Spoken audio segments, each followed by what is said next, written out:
ایک دفعہ ایک متوکل عباسی نے جو مشہور دشمن اہل بیت گزرا ہے، اس نے ایک سید زادہ اس کے دربار میں گیا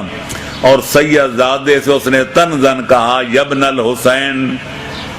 اے حسین کے بیٹے کیسے دن گزر رہے ہیں؟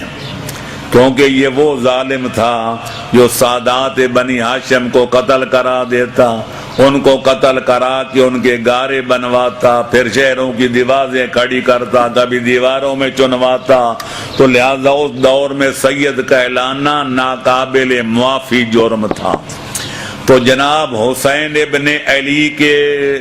اس بیٹے نے جس کے جسم میں حسین ابن علی کا خون گردش کر رہا تھا،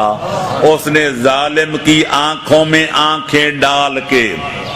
کیونکہ اس نے پتا تھا کہ زیادہ سے زیادہ مجھے قتل ہی کرائے گا اور تو کچھ نہیں کر سکتا،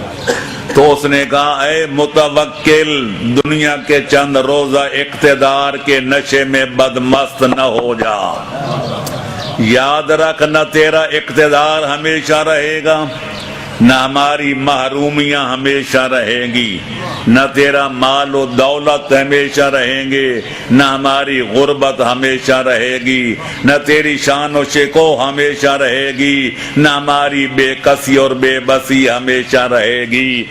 لہذا 4 دن کی بات ہے، وہ دن آنے والا ہے، تو اپنے ظلم و جور کی گٹھڑی سر پہ اٹھا کے، ہم اپنی مظلومیت کا دامن تھام کے احکم الحاکمین اور رب العالمین کی سرکار میں پہنچ جائیں گے۔ اس دن پتہ چلے گا کہ نفع میں کون تھا اور گھاٹے میں کون تھا۔